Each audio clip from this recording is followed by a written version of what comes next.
Ok, très bien.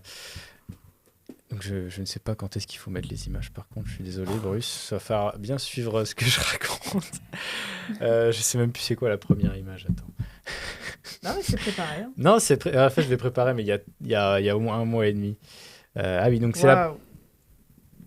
Pourquoi ça bouge? Ah oui, Parce qu'il d'accord. il règle, parce que c'est un Non, alors, professionnel. Il y a un voilà, professionnel donc derrière. à l'époque... Attends, je redécouvre ma À chronique, l'époque. je suis désolé.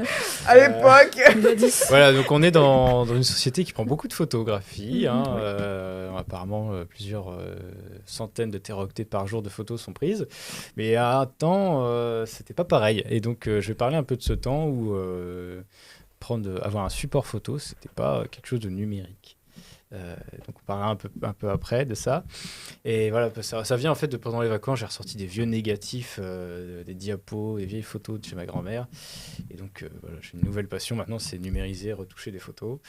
Donc, il y a quelques petites notions de physique quand même à savoir pour la photographie et la capture d'images. Hein. C'est un phénomène physique en fait, la lumière.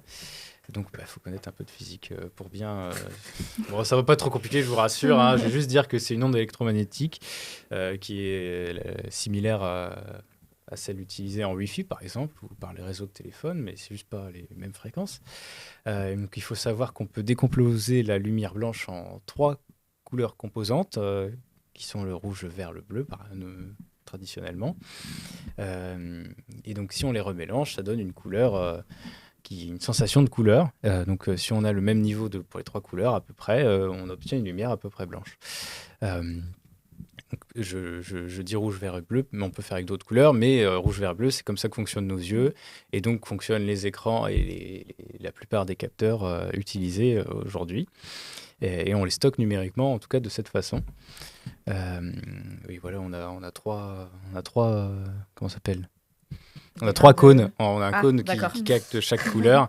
Et donc, notre cerveau recompose les 3 couleurs en une sensation de couleur différente. Vous aurez compris.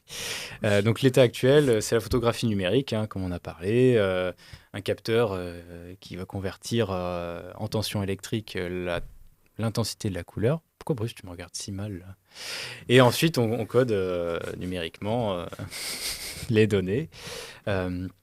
Et voilà, on les stocke dans une énorme grille avec un tableau et on a plusieurs millions de pixels, on appelle ça, vous connaissez sûrement le terme. Mais saviez-vous que notre œil, donc voilà, un appareil photo, un téléphone, c'est une dizaine de mégapixels, et on peut faire une sorte d'analogie avec notre œil. Et notre œil a une définition de 576 mégapixels. Okay. Voilà, donc les pubs dans le métro, là où il y a marqué 200 mégapixels sur le dernier téléphone, et ben c'est pas encore mieux que notre œil. Hein, voilà. Mais bon, ça c'est dans la théorie, parce que dans la pratique, il y a plein de phénomènes physiques de la lumière qui font qu'on n'est pas aussi près que si c'était un téléphone qui prenait la photo. Enfin bon. Faut savoir aussi que quand on a une photo numérique, ça dépend aussi de l'écran sur lequel on affiche. Alors t'inquiète pas, Bruce, les images vont arriver un petit peu après. Parce que voilà, notamment en photo, je pense que vous avez des moniteurs très spécialisés pour avoir une colorimétrie un peu intéressante. Et donc voilà, je voulais vous partager le fait que, par exemple, moi j'ai un vieux PC tout pourri qu'on me prête là. L'image, elle est moche. Voilà. Et donc ça change. Il y a certaines technologies d'écran à prendre en compte quand vous voulez faire de la photo. Et voilà, j'ai parlé des énormes tableaux tout à l'heure pour stocker les données d'une image. Et il existe la compression numérique pour éviter d'avoir toute cette donnée qui serait presque une centaine de mégaoctets. Et on compresse avec perte ou pas, à voir, en fonction de vos besoins. Mais voilà, les JPG, les GIF, les PNG, etc., ça vous dit quelque chose, je suppose. Oui. Et le format TIFF, donc un peu plus en photographie, un peu plus professionnel. Mais parlons maintenant avant le numérique. Donc ça, c'était un peu l'état actuel. Et le numérique, maintenant, Bruce, tu vas être content, tu vas pouvoir mettre la première photo. Voilà. Wow. Alors, tout le monde la voit sur le plateau. C'est beau. Ça s'appelle le point de vue du gras. C'est la première photo réussie qui nous est parvenue. Donc, elle date de 1827. Et Cocorico, comme on dit, c'est Nicéphore Niepce qui a pris cette photo, un Français. Donc... dans un village de Saône-et-Loire. Donc vous saurez que la première image, première photo prise au monde, quand aujourd'hui on en prend des millions par jour, et bah, la première a été prise en Saône-et-Loire. Voilà, on est content de le savoir. À l'époque, ça s'appelait aussi une héliographie parce que c'était pris par le soleil, c'est capturé sur une plaque en métal. Le soleil, donc c'est la vue depuis sa fenêtre, et apparemment il y a eu plusieurs jours d'exposition pour avoir cette image. Alors aujourd'hui c'est une fraction de seconde. Voilà. Si vous intéresse, en fait, c'est assez drôle son histoire, cette plaque en métal qui a été. Parce que l'image que vous voyez, en fait, a été très travaillée. Enfin, elle a été baladée partout dans le monde pendant des dizaines d'années, etc. Donc c'est assez drôle de voir un peu son histoire, aller voir sur Wikipédia notamment. Et donc je parle de négatif depuis tout à l'heure, et c'est la fixation de l'inverse de la lumière. Et donc c'est plus pratique de stocker l'inverse que l'image en elle-même, en tout cas sur les vieilles plaques en métal ou même sur les pellicules qu'on verra juste après. On inverse le noir et le blanc, etc. Pour chaque couleur. Qu'est-ce que je voulais dire? Ah oui, voilà. Bon, après, il y a une période avec tous les daguerréotypes ou les choses comme ça. Et on se retrouve... Alors, Bruce, je sais plus quelle image je t'ai mis, en fait. Je suis désolé. Alors c'est préparé, mais Ah trop à oui, voilà, non, l'avance. mais la deuxième image maintenant. C'est la fameuse plaque en métal dont je vous parlais qui a traversé un peu le tour du monde. Et là, ça, si on la regarde aujourd'hui, c'est à ça qu'elle ressemble. Donc elle a pris un peu cher sur certains endroits, vous le verrez, mais c'est un négatif sur une plaque métal, donc c'est assez particulier. Bien sûr, ça marche plus. Alors, tu peux mettre la troisième image, hein, je vais me débrouiller avec. Voilà, les négatifs, ça marche aussi en couleur. Et donc, c'est stocké sur une pellicule, hein. C'est une sorte d'émulsion qui est déposée sur un plastique transparent. Et donc là, on a un format... on a le négatif et positif. Et donc ça représente un format 35 mm assez courant dans le domaine de la photographie. Alors, la suivante, tu peux mettre la suivante, ouais. Voyons voir ça. Qu'est-ce que j'ai noté dessus? Voilà, donc... Normalement, la suivante, c'est la première photographie couleur qui, malgré les apparences, date quand même de la fin du 19e siècle, grâce aux travaux d'un certain Maxwell, dont certains qui ont fait des études scientifiques ont dû entendre parler beaucoup. Ouais, c'est ce Maxwell. Oui, parce que, comme on l'a dit, la lumière, c'est une onde électromagnétique. Et Voilà. donc, Maxwell a travaillé sur beaucoup de choses, notamment sur cette photo, apparemment. Et ça mène, attendez, faut que je retrouve la connexion logique de tout ça.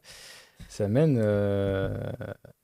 C'est quoi sur la photo couleur? Attends, En fait, j'ai perdu l'image que je devais mettre depuis tout à l'heure que je cherche. Ah, Bruce, mets la photo 7, s'il te plaît. Je suis pas chiant, hein. C'est la dernière en plus.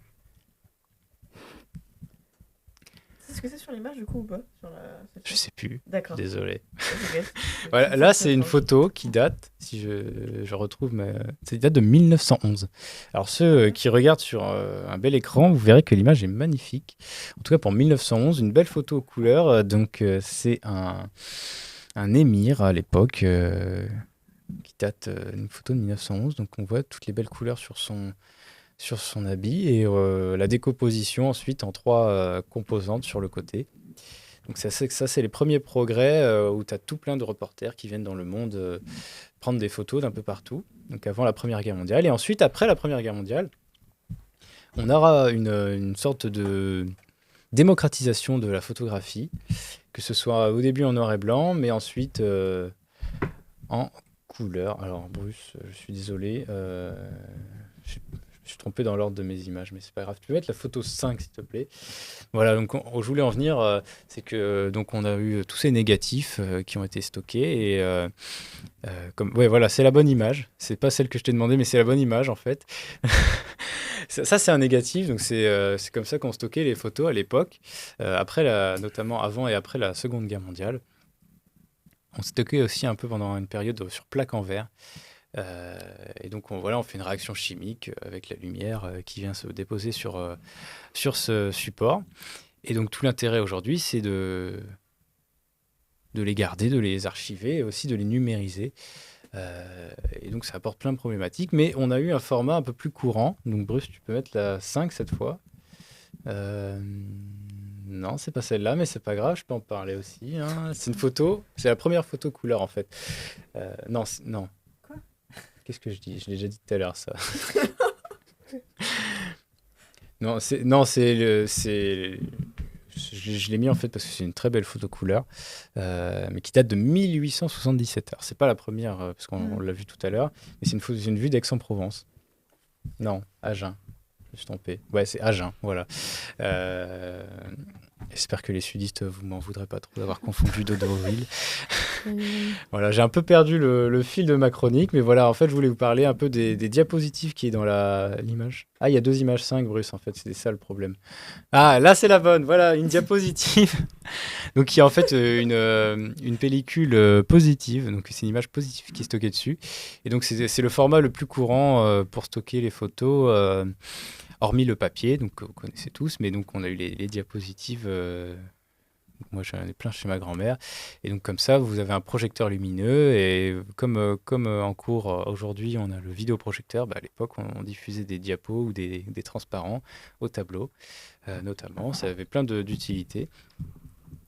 Et je pense que je vous ai déjà bien assez saoulé avec les vieilles photos. La prochaine fois, j'essaierai de mieux préparer la deuxième partie qui se portera sur les supports de vidéo, notamment propulsés par l'essor du cinéma à l'époque. Alors j'ai perdu le fil conducteur de l'émission, désolé. Bon, on va partir sur un autre interlude pour remettre tout en place et en ordre.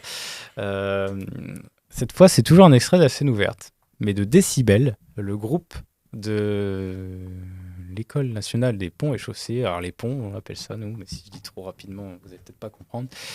Décibel qui nous a repris une super chanson que vous reconnaîtrez sûrement.